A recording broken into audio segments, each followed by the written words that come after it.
Think like a billionaire. Become billionaire, as a man thinks, so is he. Book by Scott Anderson. किताब जो आपको सिखाएगी कि करोड़पति नहीं अरबपति की तरह कैसे सोचा जाता है। जी हाँ, हम बात कर रहे हैं थिंक लाइक अ बिलियनियर की। इस किताब में आपको सीखने को मिलेगा अरबपति बनने के पीछे की सोच, रियल एस्टेट में स्मार्ट इन्वेस्टमेंट के तरीके, टाइम और अटेंशन को पैसे से ज्यादा वैल्यूएबल मानने का नजरिया और वो बिलियनियर हैबिट्स जो आपकी जिंदगी की डायरेक्शन बदल सकती हैं। तो चलिए शुरू करते हैं और जानते हैं कि एक बिलियनियर आखिर सोचता कैसे है।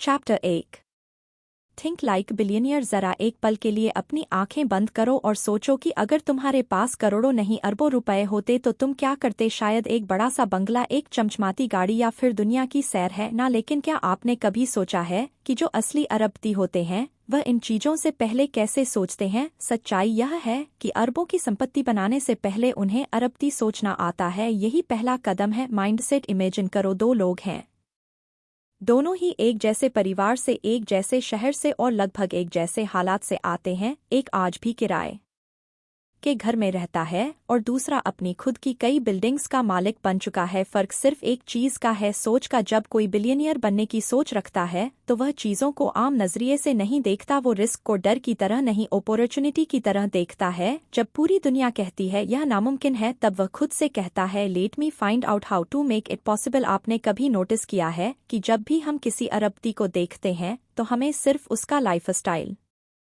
दिखता है, उसकी कार, उसकी लग्जरी, उसका फेम, लेकिन जो नहीं दिखता वह है उसकी सोच, जो हर कदम पर उसे दूसरों से अलग बनाती है। और यहीं से असली गेम शुरू होता है। एक आम आदमी जब जिंदगी की प्रॉब्लम्स देखता है तो कहता है काश मैं भी अमीर होता। लेकिन एक बिलियनियर माइंडसेट वाला इंसान उन्हीं प्रॉब्लम्स को सेशंस में बदलने के बारे में सोचता है। वो सवाल करता है इस चैलेंज में हिडन अपॉर्चुनिटी क्या है, और फिर वहीं से एक आइडिया निकलता है जो उसे आगे बढ़ाता है। मान लो तुम्हारे पास सिर्फ 100 रुपए हैं। एक आम इंसान उसे खर्च करने का सोचता है, लेकिन एक बिलियनियर माइंडसेट वाला सोचता है क्या मैं इन 100 रुपए से कुछ ऐसा कर सकता हूँ जिससे यह 1000 बन जाए। कहानी सिर्फ पैसों की नहीं है, यह कहानी है एक नजरिए की। वो नजरिया जो कहता है time is more valuable then money, जो हर दिन को कैलकुलेट करता है, जो यह डिसाइड करता है कि उसे कहाँ पर अपना अटेंशन देना है और किस चीज से खुद को दूर रखना है। और यही फोकस, यही डिसिप्लिन उसे एक बिलियनियर बनाता है। सोचो, जब स्टीव जॉब्स ने एप्पल की शुरुआत की उसके पास लग्जरी नहीं थी, लेकिन उसकी सोच थी कि दुनिया की टेक्नोलॉजी को रीडिफाइन किया जा सकता है। जब इलॉन मस्क ने टेस्ला और स्पेस एक्स की शुरुआत की, लोग उसे पागल समझते थे, लेकिन उसके दिमाग में एक ब्लूप्रिंट था, ऐसा फ्यूचर जो औरों को दिख ही नहीं रहा था। यह लोग किसी और ग्रह से नहीं आए थे, लेकिन उनकी एक चीज ने उन्हें सबसे अलग बनाया, उनकी सोच, उनकी ability to think beyond limits. अब सवाल यह नहीं है कि आप बिलियनियर बनोगे या नहीं, असली सवाल यह है क्या आप आज से वैसे सोचना शुरू कर सकते हो। हर सुबह जब आप उठते हो, क्या आप उसी रूटीन में खो जाते हो, या फिर खुद से यह सवाल करते हो आज मैं ऐसा क्या कर सकता हूँ जिससे मैं अपने गोल्स के एक कदम और करीब पहुंच जाऊं। एक बिलियनियर की तरह सोचने का मतलब यह नहीं कि आपको अभी करोड़ों कमाने हैं। इसका मतलब है आपको अपनी जिंदगी को उसी सीरियसनेस से लेना है जैसे कि आप एक अरबों की कंपनी चला रहे हो। हर डिसीजन, हर रिलेशनशिप, हर हैबिट केयरफुली सोचना है, बिना एक्सक्यूजेस, बिना डिस्ट्रैक्शंस। और सबसे खास बात, बिलियनियर माइंडसेट वाले कभी कंफर्ट जोन में नहीं रहते। उन्हें ग्रोथ की भूख होती है, उन्हें नए आइडियाज एक्साइट करते हैं, और जब उन्हें कोई कहता है कि तुम यह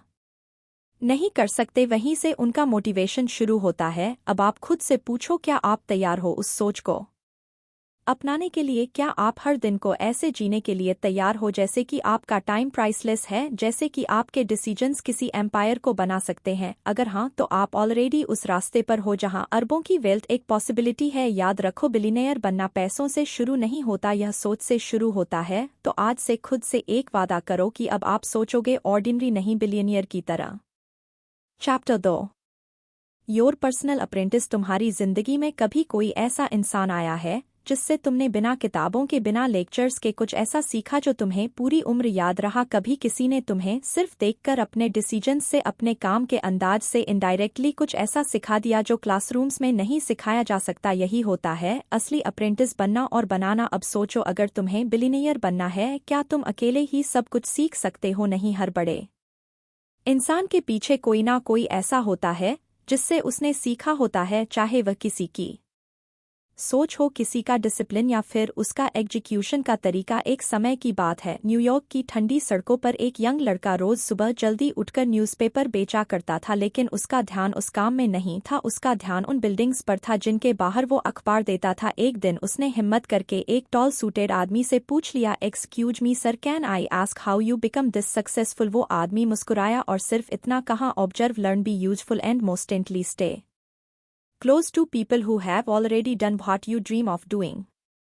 वहीं से उस लड़के ने अपने लिए एक नया रास्ता चुन लिया। वो अब सिर्फ पैसे कमाने के लिए काम नहीं कर रहा था, वह सीखने के लिए काम कर रहा था। हर इंटरेक्शन, हर छोटा काम उसके लिए एक लेसन बन गया। जब आप किसी सक्सेसफुल इंसान के पास काम करते हो तो सिर्फ पैसे नहीं मिलते, वहाँ आपको वह देखने और समझने को मिलता है जो कोई किताब नहीं सिखा सकती। कैसे वह डिसीजंस लेते हैं, कैसे वह डील्स करते हैं, कैसे वह छोटी छोटी चीज़ों में भी परफेक्शन लाते हैं, और सबसे खास कैसे वह फेलियर्स से बाहर आते हैं। एक बिलियर माइंडसेट वाला इंसान हमेशा अपने आसपास ऐसे लोगों को रखता है जो या तो उससे बेहतर हो या सीखने के लिए तैयार हो। और अगर तुम सच में कुछ बड़ा करना चाहते हो तो तुम्हें चाहिए कि तुम किसी ऐसे के नीचे काम करो जिसे देखकर तुम्हें लगे, yes I want to be like him or better than him someday. Apprentice बनने का मतलब सिर्फ काम सीखना नहीं है, इसका मतलब है खुद को उस माहौल में डाल देना जहां हर पल तुम्हारे दिमाग को चैलेंज मिले, जहां तुम्हें कंफर्ट जोन से बाहर निकलना पड़े, जहां तुम्हारा हर दिन हर मिनट एक नई रियलिटी को टच करता हो। दिक्कत तब होती है जब लोग ईगो के चक्कर में सीखना छोड़ देते हैं। वह सोचते हैं कि मैं तो ऑलरेडी बहुत कुछ जानता हूँ, लेकिन सच्चाई यह है कि बिलियनियर बनने वाले लोग हमेशा एक चीज पर बिलीव करते हैं, be a student for ever. उन्होंने यह बात समझ ली होती है कि हर इंसान कुछ ना कुछ सिखा सकता है, चाहे वह उनका असिस्टेंट हो या उनका कंपेटिटर। अब एक और जरूरी सवाल, क्या आप अपनी जिंदगी में किसी ऐसे इंसान को देखते हो जिससे आप कुछ सीख सकते हो? अगर हाँ, तो क्या आपने उसके पास जाकर काम करने की कोशिश की है? क्या आप उसके आसपास रहने की, ऑब्जर्व करने की, उसकी लैंग्वेज और बॉडी लैंग्वेज को समझने की कोशिश कर रहे हो? क्योंकि कभी कभी नॉलेज किताबों में नहीं मिलती, वह किसी के प्रेजेंस में मिलती है। एक रियल लाइफ एग्जाम्पल, एक लड़का था जो कॉलेज ड्रॉप आउट था। उसने एक सक्सेसफुल बिजनेसमैन से पूछा, sir can I work for you for free? पहले तो लोग हंसे, लेकिन वो बिजनेसमैन मुस्कुराया और बोला, शो अप टुमारो। वो लड़का 2 साल तक उस आदमी के साथ काम करता रहा। उसने कोई सैलरी नहीं ली, लेकिन 2 साल बाद जब वह बाहर निकला तो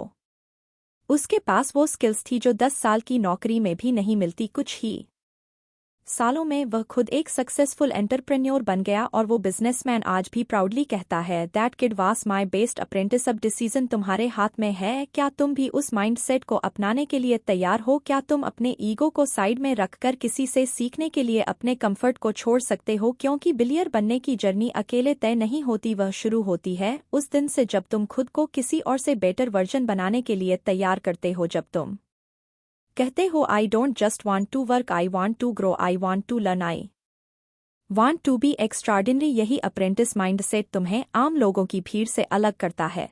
चैप्टर 3, रियल एस्टेट। 101 लोकेशन। कभी सोचा है कि एक सी दिखने वाली 2 बिल्डिंग्स में एक की कीमत आसमान छूती है और दूसरी को कोई पूछता भी नहीं? दोनों में 4 दीवारें हैं, दरवाजा है, खिड़की है, छत है। फिर ऐसा क्या है जो एक प्रॉपर्टी को गोल्ड बना देता है और दूसरी को बस ईंट पत्थर? जवाब है लोकेशन। रियल एस्टेट की दुनिया में यह 3 वर्ड सबसे ज्यादा दोहराए जाते हैं, लोकेशन। यह सिर्फ एक लाइन नहीं है, यह एक रूल है, एक ऐसा प्रिंसिपल जो अरबों की संपत्तियों का फाउंडेशन बनाता है। अब मान लो कि तुम्हारे पास 1 रुपया करोड़ है। एक जगह है जहां फ्लैट मिल रहा है 90 लाख रुपए में और दूसरी जगह जहां वही फ्लैट सिर्फ लाख का है। अक्सर लोग सस्ता देखकर तुरंत डील पकड़ लेते हैं, लेकिन यही सबसे बड़ी गलती होती है, क्योंकि एक इंटेलिजेंट इन्वेस्टर प्राइस नहीं देखता, पोटेंशियल देखता है। इमेजिन करो, मुंबई की एक पुरानी गली में एक छोटा सा 1 BHK फ्लैट है जिसकी खिड़की से सी फेसिंग व्यू दिखता है। वही फ्लैट अगर किसी भीड़ भाड़ वाले इंडस्ट्रियल एरिया में हो जहां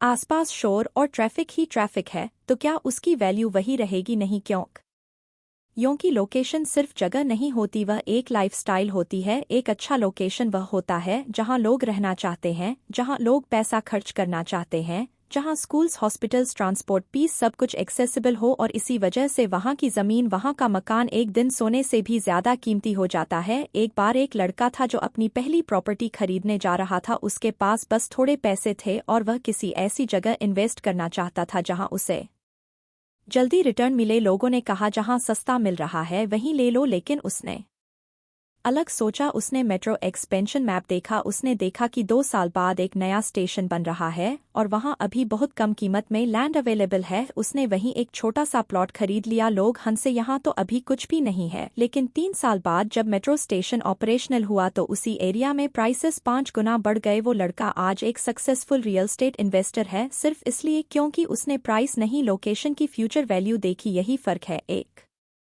आम खरीदार और एक बिलियनियर माइंडसेट वाले इन्वेस्टर में। एक और सच्चाई, हर सिटी में 2 जगह होती हैं, एक जहां लोग अभी रहना चाहते हैं और एक जहां लोग 3 साल बाद रहना चाहेंगे। जो पहले वाली जगह को टारगेट करता है वो सेफ प्लेयर है, लेकिन जो दूसरी वाली जगह को पहचान लेता है वो विजनरी है। अब एक सवाल तुमसे, क्या तुम भी अपनी पहली प्रॉपर्टी लेने की सोच रहे हो? तो सोचो, क्या तुम उस जगह में इन्वेस्ट कर रहे हो जहां तुम बस खुद को एडजस्ट कर सको, या उस जगह में जहां फ्यूचर में लोग इन्वेस्ट करने को लालायित होंगे? लोकेशन का मतलब सिर्फ फिजिकल एरिया नहीं है, यह एक कंप्लीट इकोसिस्टम है। Safety, transport, demand, development plans, neighbourhood quality, इन सबका मिक्स। और सबसे ज़रूरी बात, जब तुम लोकेशन चूज करते हो तो तुम सिर्फ एक मकान नहीं खरीदते, तुम एक माइंडसेट, एक डायरेक्शन, एक पॉसिबिलिटी खरीदते हो। एक बिलियनियर माइंडसेट कहता है buy where the world is going, not where the crowd is already standing. और हाँ, यह सिर्फ रियल एस्टेट की बात नहीं है, यह जिंदगी के हर फैसले पर लागू होता है। कहाँ रहना है, किस एनवायरनमेंट में काम करना है, किस माइंडसेट वालों के बीच उठना बैठना है, यह सब भी एक तरह का लोकेशन ही है। तो अगली बार जब तुम किसी जगह को देखो, सिर्फ प्राइस टैग मत देखना, उस जगह की स्टोरी देखो, उसका फ्यूचर देखो, क्योंकि बिलियर बनने के रास्ते की सबसे पहली सीढ़ी तुम्हारी लोकेशन ऑफ विज होती है।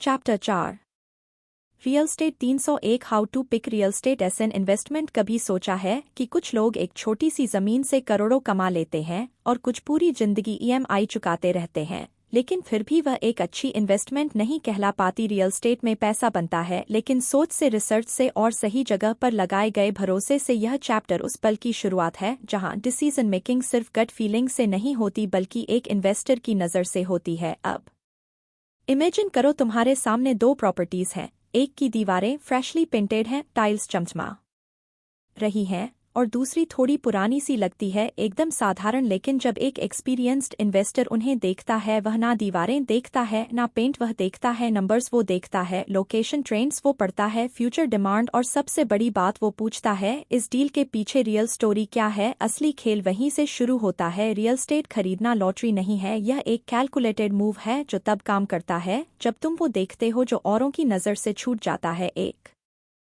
बार की बात है, एक 28 साल का लड़का जिसकी पहली नौकरी थी, उसने एक छोटी सी 1 BHK फ्लैट पर नज़र डाली। उसकी सैलरी बहुत ज़्यादा नहीं थी, लेकिन उसके दिमाग में एक सवाल घूमता रहता था, कैसे मैं अपनी इनकम को एसेट्स में बदल सकता हूँ? उसने उस एरिया की पॉपुलेशन ग्रोथ देखी, नियर बाय कॉलेजेस, आने वाली मेट्रो लाइन और रेंटल डिमांड को एनालाइज किया। लोगों ने कहा इतनी छोटी जगह में इन्वेस्ट क्यों कर रहा है, लेकिन उसने ध्यान नहीं दिया। 5 साल बाद वो फ्लैट न सिर्फ दुगने प्राइस पर बिका बल्कि उसने 5 साल तक रेंट भी कमाया, और यहीं से उसकी इन्वेस्टमेंट जर्नी शुरू हुई। वो लड़का जानता था कि सबसे अच्छा प्रॉपर्टी वो नहीं जो दिखने में सुंदर हो, सबसे अच्छा वह होता है जो पैसा बना सके। तो असली सवाल यह है, कैसे चुने सही प्रॉपर्टी? सबसे पहले अपनी नज़रों को ग्लैमर से हटा दो। इन्वेस्टमेंट का मतलब है पैसा लगाना वहां जहां रिटर्न मिले। प्रॉपर्टी इन्वेस्टमेंट इमोशन से नहीं, लॉजिक से होती है। जब किसी प्लॉट या फ्लैट को देखो, खुद से पूछो, क्या यह जगह ऐसी है जहां लोग रहना चाहेंगे? क्या यहाँ रेंटल डिमांड है? क्या गवर्नमेंट की कोई योजना है इस एरिया को डेवलप करने की? क्या यहाँ जॉब हब्स, कॉलेजेस या हॉस्पिटल्स पास में हैं? क्या पिछले 5 साल में यहाँ रेट्स बढ़े हैं और आने वाले 5 साल में क्या बढ़ सकते हैं? इन सवालों का जवाब अगर तुम्हें सही दिशा में मिलता है तो समझो वह प्रॉपर्टी सिर्फ जमीन नहीं, वह एक फ्यूचर मनी मशीन है। एक इन्वेस्टर के पास एक मैजिक टूल होता है, उसका रिसर्च करने का तरीका। वो जमीन की कीमत से ज्यादा उसकी ग्रोथ पोटेंशियल को देखता है। वो उस एरिया की ट्रैफिक, सीवेज, स्कूल सब कुछ असेस करता है, और सबसे जरूरी, वह खुद से यह नहीं पूछता कि क्या मैं अफोर्ड कर सकता हूँ, वह पूछता है क्या यह डील मेरी स्ट्रेटजी से मैच करती है? रियल एस्टेट एक मैराथन है, स्प्रिंट नहीं। कई बार सबसे बेहतरीन डील्स दिखने में डल होती हैं, लेकिन वही डील्स लॉन्ग टर्म वेल्थ बनाती हैं। सोचो क्या एक 15 साल पुरानी बिल्डिंग जहां ऑलरेडी टेनेंट्स हैं और मंथली रेंटल फ्लो है ज्यादा फायदेमंद नहीं होगी बनिस्बत एक नई बिल्डिंग के जो अभी खाली पड़ी है। प्रॉब्लम यह है कि हम अक्सर इमोशन हो जाते हैं। हमें वह घर चाहिए जो हमें फील गुड दे, लेकिन एक बिलियर माइंडसेट कहता है फीलिंग्स नहीं फिगर्स देखो। इन्वेस्ट करने से पहले हमेशा एग्जिट स्ट्रेटजी सोचो, क्या मैं इसे रिसेल कर पाऊंगा, क्या इसका रेंट कंसिस्टेंट रहेगा, क्या मेंटेनेंस मैनेजेबल है। और हाँ, एक और बड़ी बात, लीगल वेरिफिकेशन। कोई प्रॉपर्टी कितनी भी अच्छी दिखे, अगर उसके डॉक्यूमेंट्स क्लियर नहीं है तो वह एक ट्रैप बन सकती है। तो जब अगली बार किसी एजेंट के फ्लैशी ऑफर पर टेम्पटिंग फील हो, एक बार आंखें बंद करो और खुद से पूछो, क्या मैं इस प्रॉपर्टी को एक बिजनेसमैन की तरह देख रहा हूँ या एक इमोशन बायर की तरह, क्योंकि प्रॉपर्टी वह सीढ़ी है जो तुम्हें फाइनेंशियल फ्रीडम की छत तक ले जा सकती है, लेकिन वह तभी जब हर स्टेप सोच समझ कर रखा जाए। तो अगली बार जब तुम इन्वेस्टमेंट की दुनिया में कदम रखो, याद रखना आप एक मकान नहीं एक फ्यूचर खरीद रहे हो। चैप्टर 5, रियल स्टेट चोरों 1, फाइनेंसिंग योर इन्वेस्टमेंट। क्या आप जानते हो कि दुनिया के सबसे अमीर लोगों में से ज्यादातर ने अपने एम्पायर की शुरुआत अपने पैसों से नहीं बल्कि दूसरों के पैसों से की थी। सुनने में अजीब लगता है ना, लेकिन यही सबसे बड़ा ट्रुथ है। रियल स्टेट इन्वेस्टमेंट का पैसा आपका नहीं भी हो तो भी आप मालिक बन सकते हैं। अब जरा सोचिए, अगर आपके पास सिर्फ 5 लाख हैं लेकिन एक 50 लाख की प्रॉपर्टी आपकी नज़र में है, तो क्या आप वहीं रुक जाएंगे यह सोचकर कि मेरे पास पैसे नहीं हैं, या आप उस माइंडसेट से सोचेंगे जो पूछता है मुझे यह पैसे अरेंज कैसे करने हैं। यही सोच एक आम आदमी को एक विजनरी इन्वेस्टर से अलग करती है। रियल स्टेट का असली जादू लेवरेजिंग में छुपा है, यानी अपनी कमाई से ज्यादा वैल्यू कंट्रोल करना, सही तरीके से फाइनेंस करना और दूसरे रिसोर्सेज को इस्तेमाल करके ओनरशिप लेना। कई लोग सोचते हैं कि लोन लेना एक बोझ है, लेकिन स्मार्ट इन्वेस्टर्स जानते हैं कि सही तरीके से लिया गया लोन एक एसेट को मल्टीप्लायर बना सकता है। मान लो एक लड़का है जो नौकरी करता है और हर महीने 0-0 बचाता है। वह सालों तक सेविंग करता है ताकि एक घर खरीद सके, लेकिन वहीं दूसरा लड़का वही सैलरी में अपनी प्रोफाइल, सिविल स्कोर और डॉक्यूमेंटेशन सही रखता है और बैंक से लोन लेकर अपनी पहली प्रॉपर्टी ले लेता है। अब फर्क देखो, पहला लड़का 5 साल बाद शायद पहला घर खरीदेगा और दूसरा लड़का 5 साल तक रेंट कमाता रहेगा और उसी रेंट से ईएमआई भरता रहेगा। स्मार्ट फाइनेंसिंग का मतलब यह नहीं कि बस लोन लेना है, इसका मतलब है अपने पास जो अवेलेबल है उसका बेस्ट इस्तेमाल करना। लोन लेते वक्त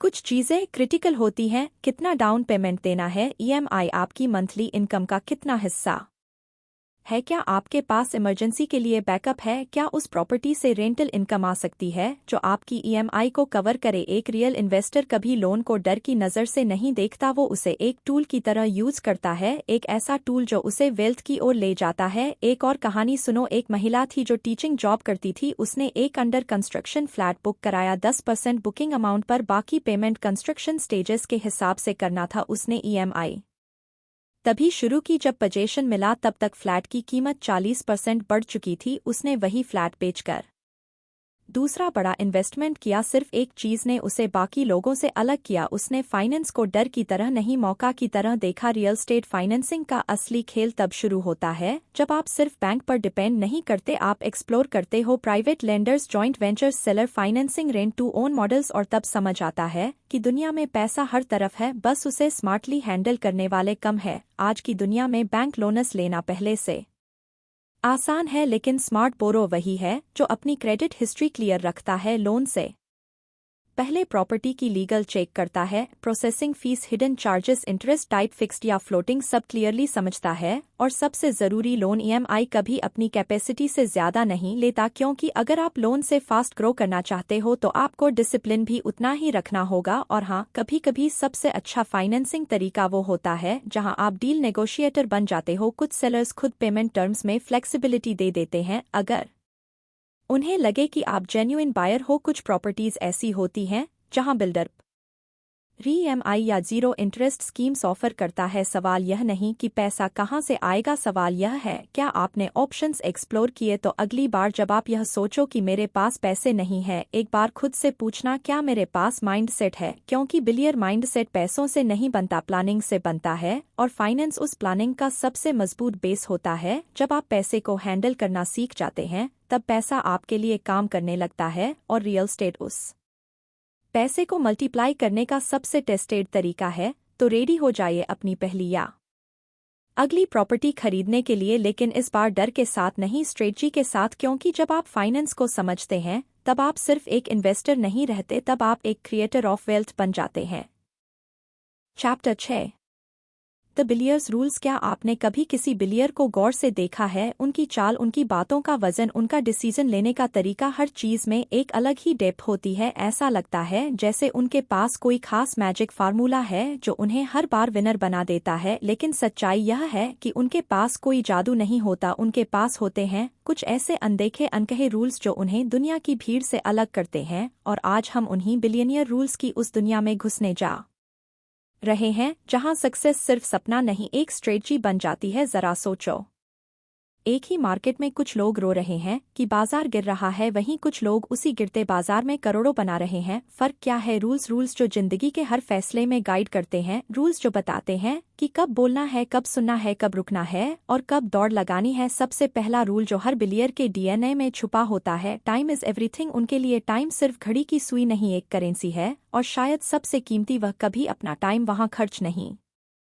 करते जहां रिटर्न नहीं मिलेगा। वह हर दिन को प्लान करते हैं, प्रायोरिटी सेट करते हैं और खुद से हर सुबह यह सवाल पूछते हैं, is today going to be a step forward और जस्ट अंदर लूप। अब इमेजिन करो एक बिजनेसमैन जो रोज सुबह 6 बजे उठता है, वर्कआउट करता है, अपने पूरे दिन की माइक्रो प्लानिंग करता है, जबकि दूसरा बिजनेसमैन बिना प्लानिंग के रैंडम कॉल्स और ईमेल्स में उलझा रहता है। दोनों के पास 24 घंटे हैं, लेकिन एक की जिंदगी दिन एक्स तेजी से आगे बढ़ती है। क्योंकि वह रूल्स फॉलो करता है। दूसरा rule, never make decisions emotionally. जब दुनिया पैनिक में होती है, बिलियनियर काल होता है जब सब डरते वह ऑब्जर्व करता है, वो जानता है कि emotion decision short term comfort देते हैं लेकिन लॉन्ग टर्म डैमेज करते हैं। एक बार की बात है, एक रियल एस्टेट डील में कुछ इन्वेस्टर्स ने डर की वजह से अपनी प्रॉपर्टीज लॉस में बेच दी, लेकिन एक आदमी था जिसने सिर्फ इतना कहा, let's wait, market doesn't fall forever. 6 महीने बाद वही प्रॉपर्टीज दुगनी कीमत पर बिकी। उसने कोई जादू नहीं किया, बस एक रूल फॉलो किया, stay calm when others lose their mind. तीसरा rule, always know more than you need. एक बिलियर कभी सिर्फ जितना जरूरी है उतना नहीं सीखता, वो एक्स्ट्रा पढ़ता है, एक्स्ट्रा रिसर्च करता है, ट्रेंड्स को समझता है। वो उस जगह की भी नॉलेज रखता है जहां वह अभी नहीं है लेकिन पहुंच सकता है। कभी किसी बिलियनियर से मिलना हो तो उनकी किताबों की शेल्फ देखना, फाइनेंस से लेकर फिलॉसफी तक हर सब्जेक्ट की किताबें होंगी, क्योंकि वह जानते हैं जब नॉलेज आता है तब डर भागता है और जब डर नहीं होता तब डिसीजंस शार्प होते हैं। अगला rule, protect your energy. Her billionaire जानता है कि एनर्जी एक लिमिटेड रिसोर्स है। वह हर चीज, हर इंसान, हर काम को अलाउ नहीं करते अपने जोन में आने के लिए। उनके पास एक रेडर होता है जो इंस्टेंटली उन्हें सिग्नल देता है कि कौन उनका टाइम और एनर्जी खा रहा है। कई बार आप खुद सोचते हो, मैं दिन भर बिजी रहता हूँ, फिर भी रिजल्ट क्यों नहीं आता? क्योंकि आप बिजी हैं, प्रोडक्टिव नहीं। बिलियंस बिजी नहीं रहते, वो इंटेंशनल रहते हैं। और अब सबसे जरूरी रूल, थिंक लॉन्ग टर्म। जब आम लोग आज की सैलरी पर खुश होते हैं, बिलियर आने वाले 10 साल की पैसिव इनकम का ब्लूप्रिंट बना रहा होता है। वो खुद से हर बार पूछता है, will this decision compound over time? अगर आंसर यस है तो वह उस पर कमिटमेंट करता है। एक आदमी ने एक बार डेजर्ट में जमीन खरीदी, सबने कहा पागल हो गया है, लेकिन उसे पता था कि वहां एक एयरपोर्ट बनने वाला है। 10 साल बाद वो जमीन गोल्ड बन गई, क्योंकि उसने शॉर्ट टर्म व्यूज को इग्नोर किया और लॉन्ग टर्म पोटेंशियल को चुना। बिलियनर्स के रूल्स फ्लैशी नहीं होते, वो इंस्टाग्राम कैप्शंस नहीं, एक्शन प्लान्स होते हैं। वो कहने के लिए नहीं होते, जीने के लिए होते हैं। अब सवाल यह नहीं है कि क्या आपके पास करोड़ों हैं या नहीं, सवाल यह है क्या आप वैसे सोचते हो, वैसे डिसीजंस लेते हो, वैसे रूल्स फॉलो करते हो जैसे वह करते हैं। क्योंकि बिलियर बनना बैंक बैलेंस से नहीं, माइंडसेट से शुरू होता है। कंक्लूजन, तो अब जब यह सफर अपने आखिरी मोड़ पर है, एक सवाल उठता है, क्या तुम तैयार हो अब उस सोच के साथ बाहर निकलने के लिए जो दुनिया को बदल सकती है? तुमने अब तक जाना कि बिलियनियर बनने का रास्ता पैसों से नहीं, सोच से शुरू होता है। वो सोच जो हर फेलियर में फ्यूचर देखती है, वो नज़र जो प्रॉब्लम्स में प्रॉफिट्स तलाशती है, वो डिसिप्लिन जो हर दिन को गोल्ड की तरह ट्रीट करती है। अब तुम्हें यह किताब बंद नहीं करनी, तुम्हें खुद से एक दरवाज़ा खोलना है, एक नई माइंडसेट का, एक नई जर्नी का। बिलियनर्स कोई जादू से नहीं बनते, वह भी इंसान ही होते हैं। 2 आंखें, एक दिल, 2 हाथ, लेकिन जो चीज़ उन्हें भीड़ से अलग करती है वह है उनका सोचने का तरीका। जब दुनिया सिर्फ कंफर्ट ढूंढ रही होती है, वह डिस्कम्फर्ट में ग्रोथ ढूंढते हैं। जब लोग वीकेंड का इंतजार करते हैं, वह मंडे को मिशन समझते हैं। जब सब कंपैरिजन में उलझे होते हैं, वह अपने विजन में डूबे होते हैं। अब तुमसे कोई यह नहीं पूछेगा कि तुम्हारे पास कितना पैसा है। सवाल यह होगा, क्या तुम्हारे पास वह सोच है जो एक एम्पायर खड़ा कर सके? क्या तुम टाइम को एक इन्वेस्टर की तरह ट्रीट कर रहे हो? क्या तुम अपनी एनर्जी उन जगहों पर खर्च कर रहे हो जो तुम्हें 10x रिटर्न दे सकती हैं? क्या तुम ऐसे डिसीजंस ले रहे हो जो आने वाले 5 सालों में कंपाउंडिंग रिजल्ट्स देंगे? क्योंकि बिलियनियर माइंडसेट सिर्फ बिल्डिंग्स, बैंक्स और बिग डील्स तक सीमित नहीं है। यह एक एटीट्यूड है जो हर छोटे काम को बड़ी सीरियसनेस से करता है। यह एक बिलीफ है जो कहता है, मैं बॉर्न रिच नहीं था लेकिन मैं डाई रिच जरूर बनूंगा। सोच से, मेहनत से और स्ट्रेटजी से इस किताब का अंत तुम हारे अंदर की बिलियनियर थिंकिंग का शुरुआत है। अब तुम्हें प्लान बनाना है, एक्शन स्टेप्स तय करने हैं, डिस्ट्रैक्शंस को काटना है और उस आवाज को सुनना है जो रोज अंदर से कहती है, तू इससे कहीं ज्यादा कर सकता है। Go out, face the world and this time not like struggler, not like a survivor but like a billionaire in the making. Because अब तुम जान चुके हो, सोचना अगर है तो एक बिलियनियर की तरह सोचो। और अब अगर तुम यहाँ तक पहुंचे हो तो एक बात साफ है, तुम सिर्फ सुनने नहीं कुछ बड़ा करने आए हो। तुम उन लोगों में से हो जो भीड़ में नहीं खोना चाहते बल्कि अपनी पहचान बनाना चाहते हैं।